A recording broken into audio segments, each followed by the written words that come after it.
Right, we're back, BFC, and this is the weekend roundup on Backyard Football. I'm your man, Rajesh. I've got the usual culprit here with me. Man like Salaam. Salaam, happy to have you. Yep. And making his, not debut, second time on the show, I'm happy to say we've got an official new member.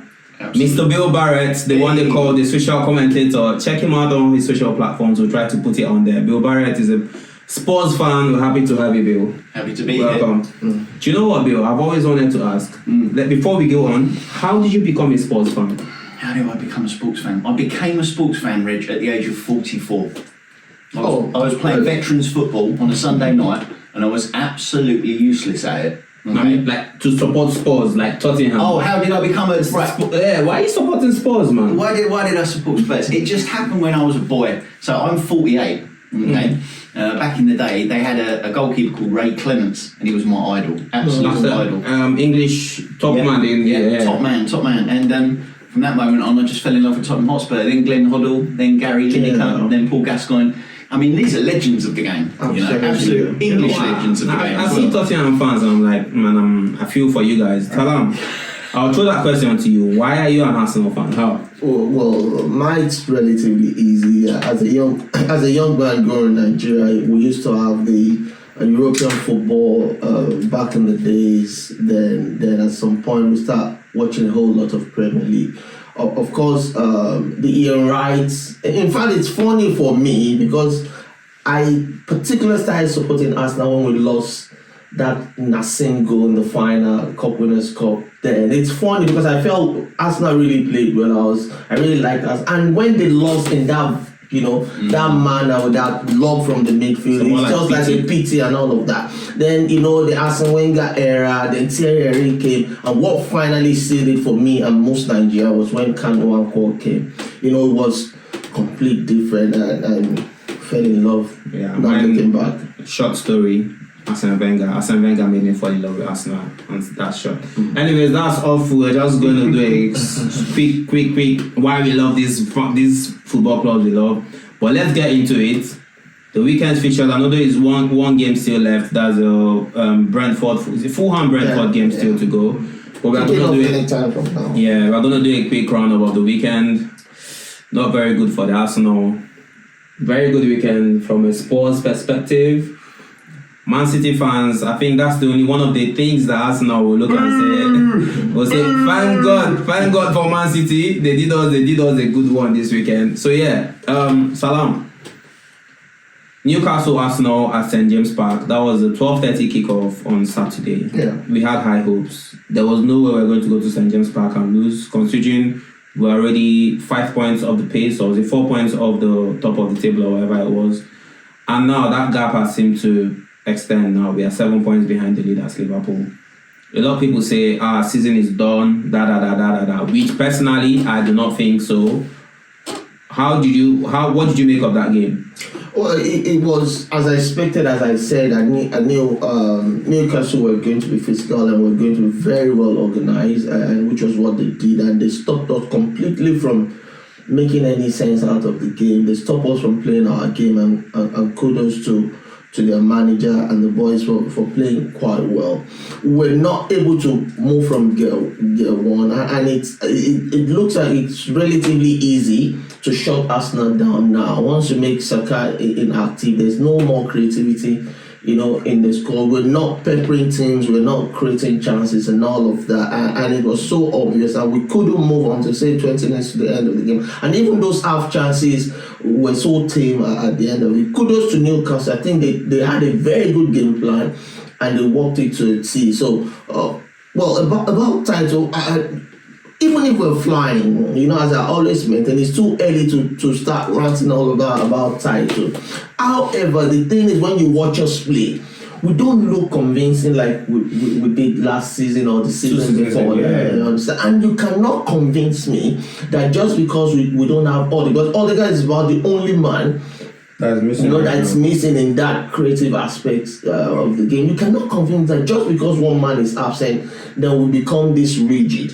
Arteta's found a way, perhaps 2-3 games ago, or perhaps 2 games ago, to always get something out, of the game. We're struggling, but we're getting a win and all of that. But now it's becoming ridiculously difficult. We've got only 1 point in the last 9, which is not, which is not a great thing. So overall, not a very good weekend for us. And the funny bit is we're going to Stamford Bridge next weekend, which even be a tougher challenge for us. Bill, I know you didn't see our game, did you? No, I didn't watch the game. No. If you had seen that game, it's one of those games that, personally, I think if we had played for 3 hours, we'll keep on playing and we won't score. Right. It was horrible play from Arsenal. There's a lot of things missing. I think Eddie Howe, just on the day, he got his team right. Mikel Arteta was not quick to respond to some of the things that were glaring there. You need to bring in men in the midfield. Although he later brought Partey into midfield, but I think maybe it was a bit too late. From what we saw on Saturday, there's no way that team is winning the league. But there's something good about getting into gear. I feel like maybe we are still running in gear 2 or gear 3. And when we click, I just hope that this is a rough patch that is going to. For me, it's not even. I'm not even thinking about the league at the moment. Just get back to winning ways. Get back to playing better. Get all the. As I've always maintained, at the end of the season, we'll do an autopsy of how we did, in the summer. How are we so poor despite all the investment, and have we gotten the right man? Why didn't we get a proper striker? Why didn't we get a winger? Why you understand? And all of that. But the thing is, probably I'm preempting your question, but the thing is, there's nothing we can do about that now till January, and I don't think they will in fact do anything in January, because most of those guys will be back and you start hearing, the common saying like a new signing and all of that. But let's see where we get, because we've made a whole lot of progress in the last 2 years, but it seems we're taking a step backwards at the minute. Things can change. Well, when we signed Raheem Sterling, as an opposition fan, what did you make of that signing? I didn't really understand it, and I'll tell you why I didn't understand it. Not that he's not a good player, he used to be a very good player. I don't think he was purchased for a fit. I think he was purchased because he's a striker. I'll give you an example. Solanke was purchased not necessarily to replicate or replace Kane, but to do an all-round 360-degree job, which he's now starting to do. What Ange wants from him primarily is 2 simple things. 1, to press the defence all day long, okay, and to be a presence in the air when defending, and secondly, to score goals. And if you look at what's happened over the last 3 or 4 games, that's beginning to happen. He's big, he's strong, he is your striker, your out-and-out striker, but he does the legwork as well, which Kane couldn't do. So I think when it comes to Sterling, I think it was almost like, let's be honest, we can get him for sensible money, he is a good striker, he's got a good pedigree, let's just buy him. I'm not certain if you bought him. No, I thought it was just an opportunistic. Yeah, it was available and he just got it. And they felt. I think the thinking was he's got experience and it was probably an upgrade from Nelson. I think that's all. But if we think about it now, was he really an upgrade from Nelson? Again, it's early days. Let's see how things go. He's earning about what Nelson is to earn at this club, if not even more. Apparently, we are paying about 120 grand of the 370 grand he earns at Chelsea. I'm not sure about the figures. Raheem Sterling, I'm sorry to say, I think he's gone past his prime. Not even, I'm sorry. He's way past it right now. Now, if we are paying 120,000 to Raheem Sterling every week, Evan Nielsen, the guy, Bournemouth sold Solanke to you. They went to the market and signed Evan Nielsen. I'm telling you now, Evan Nielsen doesn't earn as much as Sterling earns, even though we are paying less than half of his salary at Arsenal. So the kind of business we have been doing, sometimes we sit down, we need to question ourselves and say, what are we really doing? Does it make our team better? Well, the problem with Sterling is he's not a superstar, right? Okay, I genuinely believe Solanke had the ability to become a superstar, but never had the opportunity because he was always really at second-tier clubs with second-tier midfields. Yeah, but Solanke, no, to be honest, you see Solanke, he's lucky. When I say Spurs, he's just coming in his own in Spurs. Remember, Solanke has played Liverpool. Solanke has played at Chelsea. Solanke went to Vitesse and somewhere, I don't think he really got it. He really just came into his own at Bournemouth. I just hope, maybe right now at Tottenham, my brother is always saying to me that Solanke is the kind of striker we need. Do you think so? Well, no. The thing is, it depends on what your target is. Do you want to win the league? That's the conundrum with Arsenal. If the goal is to finish around the Champions League area, I don't think there's anything wrong with Sterling. It will come in with a few games, will end up in top 4. But the question, because our own question at this present time is a little bit different from Spurs. Spurs will be happy to get to the Champions League. Fair enough. That's true. When you compare what has happened in recent years, Spurs were also at our own point a couple of years ago with RAYED pushing for Champions League, pushing for league and all of the things changes. But the question with Arsenal is that after coming second, impressively, shall I add, in the last 2 seasons, we thought this probably will be the season, to go all out for it. We're not scared of City any longer, and we seem to have gone to ground where we're quite timid in the last couple of years, and we've done well, you understand? So, but looking at the summer, there's a whole lot of questions. I understand. Even if I don't agree with Arteta's and the management thinking regarding their recruitment, because they'll look at, okay, up until 3 or 4 games to the end of the season last season, we're still the highest, scoring team in the country. You understand? So they felt probably, but we should also put things in perspective. You got Saka, Odegaard, and these guys are not robots. They're human and they could get injured, and they use them quite a lot, even including Havertz. Havertz, we know it's not a natural goal scorer. Will not Havertz cannot give enough. But he is a good squad player, no doubt about that. So what I expected, particularly after spending 100 million, 2 summers ago to get Rice, I would have expected us to consolidate on that now. In the last summer, get someone in. You don't go from signing Rice and then going to get Sterling on loan. Exactly. So it looks like to me, that's my own question. What then is the purpose of spending that huge amount of money on Declan Rice if you're not going to go again? Yes. Because that was what exactly. And that is the problem you've got, you see, because yes, you bought Declan Rice and you have Odegaard. The problem is City have got 6 or 7 Rices, 6 or 7. Thank you. That's what I'm about to say. It's literally the depth of their squad when ridiculous. They can move them around. Yeah. And this is what I'm starting to see in Tottenham. Not so much the depth of the squad, because he hasn't really got any depth of the squad. But what we're starting to see is them all slowly beginning to gel. For instance, when Maddison's not playing right, you can put Sarr on, he'll do a job. When Sarr and Basuma ain't functioning, you can put Maddison and he can put Kulusevski next to him. He can bring Maddison on for the last 5 minutes and he'll put a goal in the back of the net from a free kick. I mean, that gelling... No, when you have that option as a coach, that is really something is second to none. It's priceless. Absolutely. It seems like Arsenal should not have just Martin Odegaard as your creative outlet in the middle, particularly if you've got an Nwaneri there. That now leads me. Now we've seen the game. We lost 1-0 to Newcastle. We saw the lineup. If you were to change something now, we want to have that game again. Say that match, we want to replay that match. What will it change about that formation, about the lineup, about what we saw to say, with this, we might stand a chance against Newcastle? There's nothing we're going to change about the lineup. I don't think so. That will change the outcome of that I'll tell you what. You see Leonardo Trossard and Martinelli. In my opinion, there is no way we should not be playing Leonardo Trossard and Martinelli at this time. I know Mikel is doing it. It's just like what Bill is saying. Because Pap Metasa and let's say... Hold on, you start Martinelli... and keep Trossard on the bench. So who do you start in Trossard's place? If you want to bring in Nwaneri, bring in Nwaneri. You cannot. We saw Nwaneri for over 30 minutes. No. He has come in as a sub. There's difference in coming as a sub. No, you do your job. Secondly, this thing they said, if he's fit enough to be on the bench, he's fit enough to be. Remember, Ben White was on the bench. If Ben White is fit enough to be on the bench, Ben White can play him to bring Partey back to his preferable. But Partey is still not going to do anything creative. Remember, we're not actually losing too many battles in the midfield. Newcastle were bypassing our midfield entirely. If I don't know if you've seen that. That's because we didn't have bodies in midfield.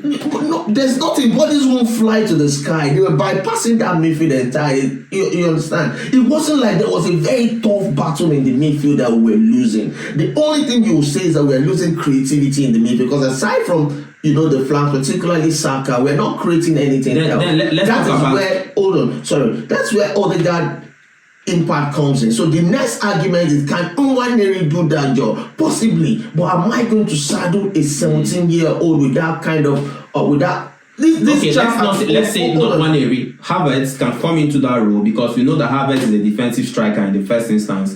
If you bring Havertz back, you have a Gabriel Jesus. You spend money from just 2 seasons ago. You put him on the bench. This is our time to call upon him and say, look, man, you have to do something for us. You've got a Sterling who you spent money for. We have to, you see what Bill is saying? Pap Matasar, if Pap Matasar is not playing well, we're not going to carry Pap Matasar and go and play in the role of where. Do you understand what I mean? Completely They have carried Leonardo Trossard and put in a position that is relatively unfamiliar with. So it's almost like he's now giving us 50% in that midfield instead of giving us 100% where he normally does that left wing. I agree, but I don't disagree with this point you've raised. But my point is that I don't see how we'll move that team around and would have done anything, because remember, we've seen Sterling. You've already talked about Sterling just now. That you're not particularly impressed. We've talked about Jesus several times. Jesus has only managed 1 goal since January for us, not even in the league. We've seen all these guys. We've seen Havertz in midfield and we've seen him struggle. The trouble is Arteta keep using him as a utility kind of player, which, as Turkish of AFTV said, which I agree with him. See, if you're going to get him as a striker, let him play in the box. I don't understand all this coming out and all of that. Saka on the right wing. Why are we moving every year from defensive striker to another defensive striker? That was what Lacazette did at the tail end. Strikers coming for battles and all of that. I would agree. I mean, I've watched Arsenal a few times, and whilst they can be very fluid at times, at other times it does become a bit disjointed. And it does look to me like the manager can't always make his mind up exactly where to play his players. And what I would do is I would basically take him to Angie's house, right? I'd sit him down, I'd give him a cup of herbal tea, I'd put Tottenham on, 4-1 against Villa, and I'd say, now just watch this for half hour, son, right? Watch that, right? That's how to play. Unfortunately, I'm going to get to that now. Unfortunately, let's just round up on Arsenal. Okay. So, January is coming. But I would say let's go into the market. I know Edu Gaspar has left us, whether it's a good thing or a bad thing. We'll talk about that on a different day. Let's go into the market. We need Ademola Lookman and we need Victor Gyökeres. That is my last take on this Arsenal thing. If we want to come near challenging for this league title, we are still at the beginning of November. Let's just forget January for now. We'll talk about January maybe in late December. We still got several. We're still. Are we okay? So we are one quarter. 10 games in. 8 to go. There's a lot. Of the league. We're still going to play about half games of the league before transfer window opens. My point is that what do we do between now and then? For me, it's far more important. And looking at Arsenal's history, we rarely make all these big moves in January, except we're changing someone and all of that. We don't tend to fix all this, and this is not even for me. It shouldn't be an emergency. We've got all summer. We've challenged for the league. We should, anticipate that. Okay, what happens if Odegaard is out? What happens if Saka is out, and all of that? More importantly, Odegaard will be back before then, as I said. The common Arsenal saying, we've got like a new sign and all of that stuff. And we're not playing well. Just to quickly round up on this topic, I don't think people are beginning to attribute Arteta to defensive blah blah. I think Arteta understands what's at stake and is prioritizing winning. Otherwise, I feel he would have started one in a few games. He's using the senior X because he knows it's no longer about. We've seen he can play beautiful football. He now understands that it's gone beyond playing good. You need to get results, and I think that's why he's using the senior X in the midfield, and he's using what he feels is the best it's got to get the best result. Unfortunately, in the last 3 games, it's not working. We've gone 3 games without a win. Let's see what happens. Let's leave us alone. We'll just talk about some other games that were played over the week. Let's start with. Let's go to Spurs. Spurs did us a favour, if we're being honest. That was the first time I'm looking at Tottenham Hotspur and I'm like, oh wow, Tottenham Hotspur. I don't agree. I don't agree. It's very Spursy thing for them to do. Spurs are just 2 points behind us. I don't think about anything. Don't worry, I'm not Tottenham Hotspur. I'm not even worried about them. You see how they beat Aston Villa? They are going to lose to Ipswich. Or very just like you lost the Bournemouth. Yes.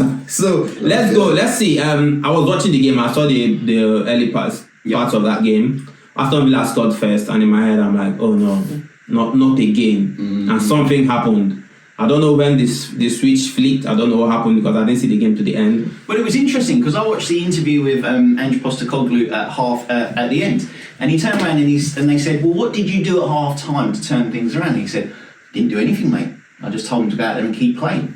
And I found that statement very, very interesting because football's a bit like life. Okay, sometimes you get up, you're not in the greatest of moods, you're not in a good mood or a bad mood, but you're not flying, right? You go on the football pitch and it doesn't work. You go off, you have a drink and you realise you're not flying. You go back on the pitch and you start flying. That's what happened to Spurs, right? Okay, and that's just life. That's sometimes how it happens. But what it also showed to me was complete confidence with the manager and his players. Yeah, it was interesting when he took Son off after Son had done the assist. He was really Son was fuming. Yeah, because Son had another 15 minutes in him, but the manager's protecting him because Son is one of the few players, apart from mainly Brendan Johnson, who can actually do a decent cross and come in from the side at speed. So all in all, it's difficult to really fault the performance. 4-1 against a good team like Villa. I saw the result and I'm like, oh wow, that's good. Who was man of the match in your opinion? You've probably got to say Solanke for 2 reasons. One, he scores 2 goals, and 2, just the amount of hard work he does. You see, one of the problems they had when they had Harry Kane was Harry Kane would move out the striker role and drop back as provider. Now, what you really want your striker to do is 2 things in any standard sort of English football. You want him to be in the danger zone to receive the ball, right? But secondly, you want him to harass the defence with his body, with his feet, with his head. And if Harry Kane's 6 metres that way, he can't do that. He can't do that. So the defence just watch him all game long. So you say you prefer Solanke to Harry Kane? It would be difficult to ever say I would ever prefer anyone to Harry Kane. So that's the point, because they're all different kind of. But you see Harry Kane, the way he took his first goal, miles ahead of. He is miles ahead, but at the same time, sometimes you do need a slight change. Yeah, and that's what we're talking about options. And that's why you see, we saw Pep Guardiola won the league without a striker. But what did the man gone and do? He went out there and still got the best striker in the world. Best striker in the world. Yes. And people completely now, I don't know, maybe some people didn't watch Ireland playing for Dortmund and all of that. People underestimate his hold on play, his pace and all of that. He doesn't need to use all those qualities because he's playing in all he needs to do now is wait for the ball. That is a very, very interesting point that you make there, Salaam, because if you look at Harry Kane now at Bayern Munich, the point of the matter is quite straightforwardly simple. He is amongst a team of superstars, right? That he can provide for or can provide for him all game long, right? Yeah. When he was at Tottenham, he was the superstar, and he had a second superstar in Son, and that was it. Yeah. That's all he had. So he had to carry the team. Yeah. So I can't blame him for going. But when I look at the overall strength of the team now that Spurs have got, if I was to put a tenner down now and say to you, Tottenham will finish, I would actually put that Tottenham will finish 2nd, 3rd or 4th in the league this year. Really? I would put £10 down. You see the thing with sports fans, 2nd, 3rd or 4th. Now, this is on record. You have beat Aston Villa, which I think you were this close. You have lost to Newcastle. You were this close to losing at home to Aston Villa, and then things have gone your way, and you're telling me No. If Tottenham finish the Champions League spots this season, they will. Absolutely, they'll finish in Champions League because Daniel Levy has said, finishing the Champions League slots, right? You can have whatever you want, son.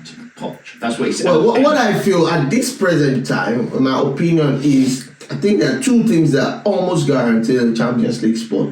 There's so far 10 games into the season, and that's just City and Liverpool and City. With the way they play and with the depth in their squad and all of that, I think the rest of us better be careful, particularly Arsenal. We've got to fight for that. We've got to fight for those. I'm not worried.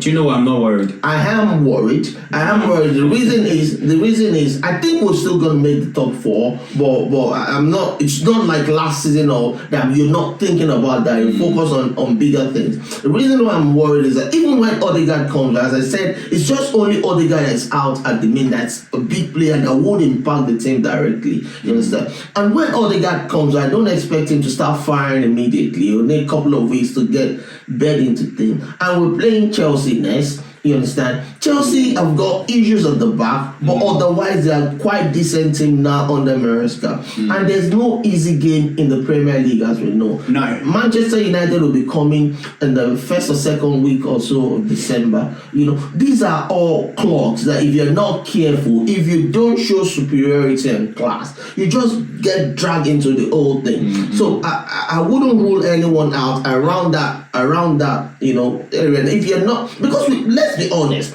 let's forget about what happened to us last season before that. Let's critique how we've been playing, how many chances have we been getting, and all of that. I mean, if you actually look at the quality that the top 4 teams have got, and I think the top 4 teams are City in this order, Liverpool, Arsenal, and Spurs.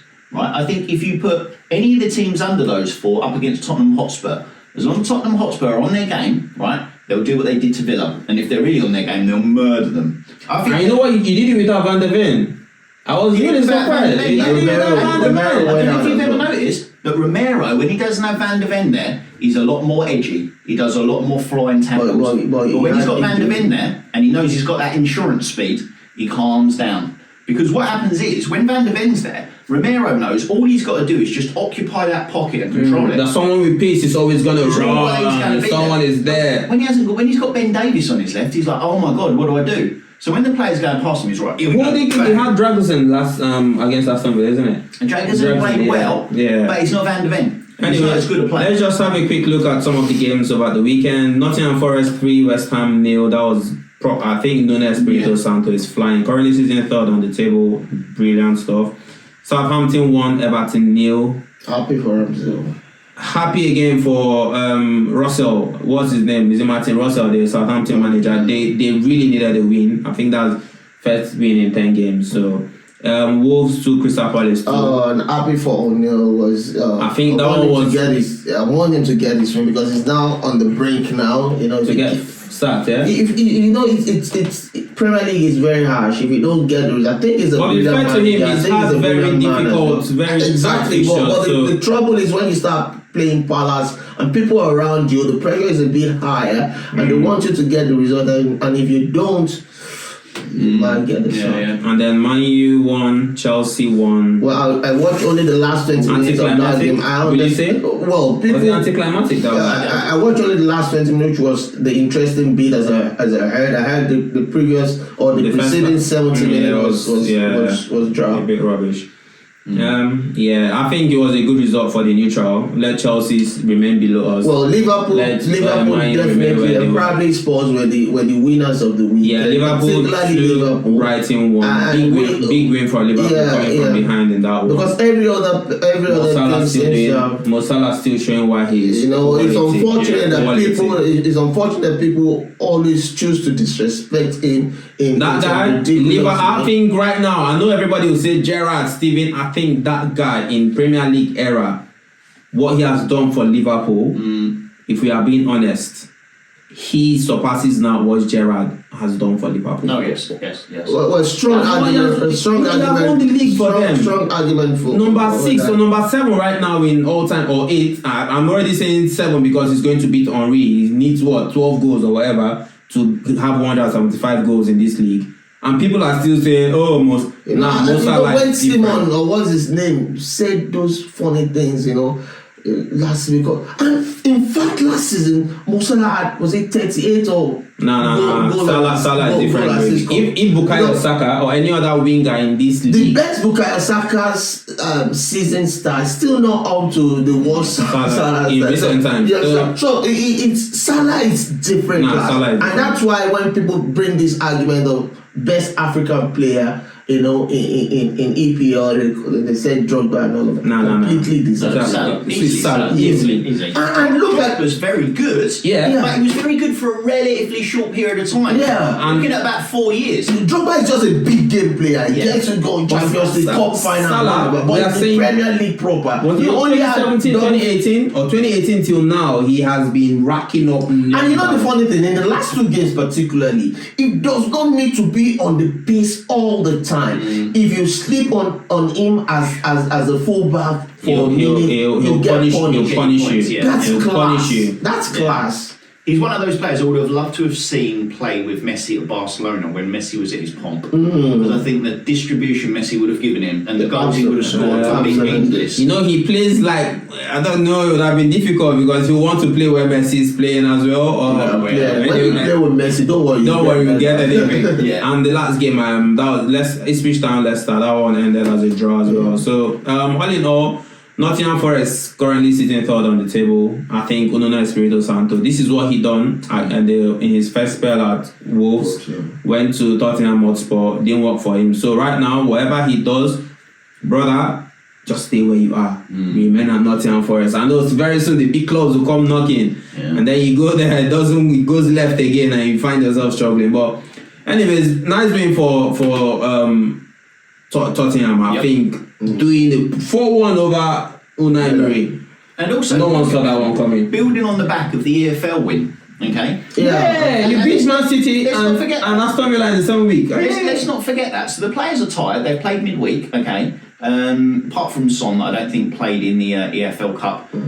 Pep decided to basically run out his B team because he thought his B team was good enough to beat Spurs. It wasn't quite. They had some shots. I mean, it could have gone the other way, but it didn't. But that's not really his major concern. His major concern is winning the Premier League. Okay, let's be honest. He said he doesn't. We know as a club that's going to be tough for us because we haven't got the depth of squad. No, what you need to do is focus on the EFL. We can win some silverware. Yeah, okay. 100. But what I'm noticing about Tottenham, and obviously you guys won't appreciate this as Arsenal fans, and I can appreciate that. Do you know what I mean? Like sort of, is that there's a hunger there that wasn't there last season. Because what happened last season was we had an amazing 10-game start, and then a lot of key players got injured.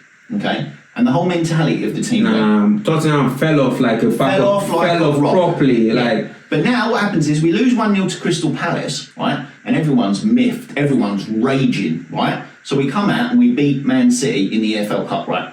Let's have some more. And people are saying, it's a fluke. And what did you not do? You go and beat Aston Villa. But interesting, what happens is Tottenham are at their best when the chips are down. Yeah. So they go 1-0 down to Villa and it's like, well, we just don't give them monkeys. It's actually better for us if we concede a goal because then we're going to put 4 or 5 up again. You see, it's like Tottenham is a mental team and it's now becoming a unit, and that's what I really love about it. Now, but you know something you said today, Bill, that Tottenham is going to finish, did you say 4th or 3rd? They'll finish probably 4th. I will remind you at the end of the season. But before we go, let's just have our final word, Salaam.